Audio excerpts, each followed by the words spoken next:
Thank you very much. It's a pleasure to be here.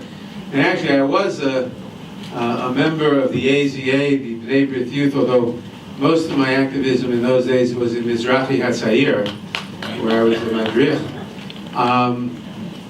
In any event, we are here at the 100th anniversary of the Balfour Declaration. We all know what that was, obviously. I want to make a few observations about it. Number one, it was not a gift. No one had the power to give the Jewish people the rights to our ancient homeland.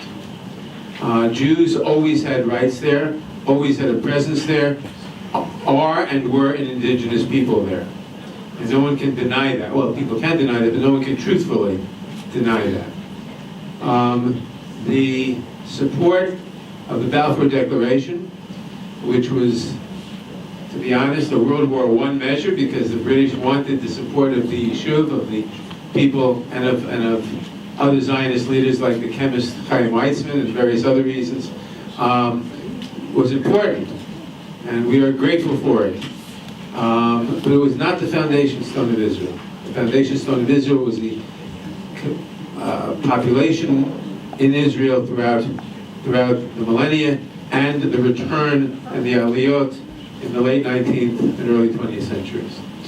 The second thing I want to mention is that, unfortunately, what we see today from the Palestinians, who have the nerve to demand an apology from the British for the Balfour Declaration.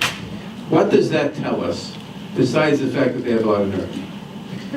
It tells us that they do not agree with the fundamental right of the Jewish people to have any homeland or any state in Israel.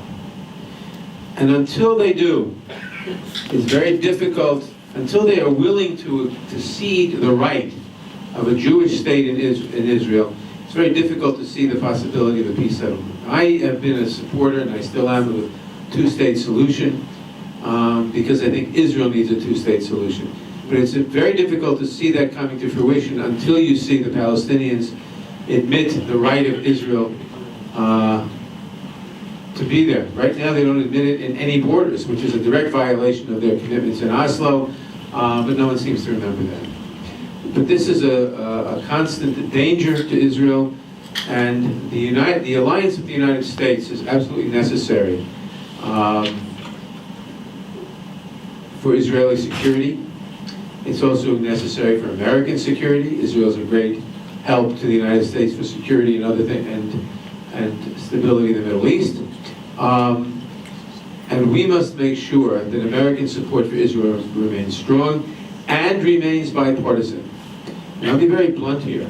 There have been attempts by the Republican Jewish Coalition over the years to try to say that the Democratic Party is not pro-Israel, and to try to create that as a fact. That's very dangerous. We have to make sure that both political parties remain staunch supporters of Israel. And I think you see by the voting patterns in Congress that they still very largely are, and we must seek to maintain that. We just passed a resolution in the House yesterday on commemorating the Balfour Declaration. We also passed the Defense Authorization Act, which has tremendous amount of money for missile defense for Israel, which is a very good thing.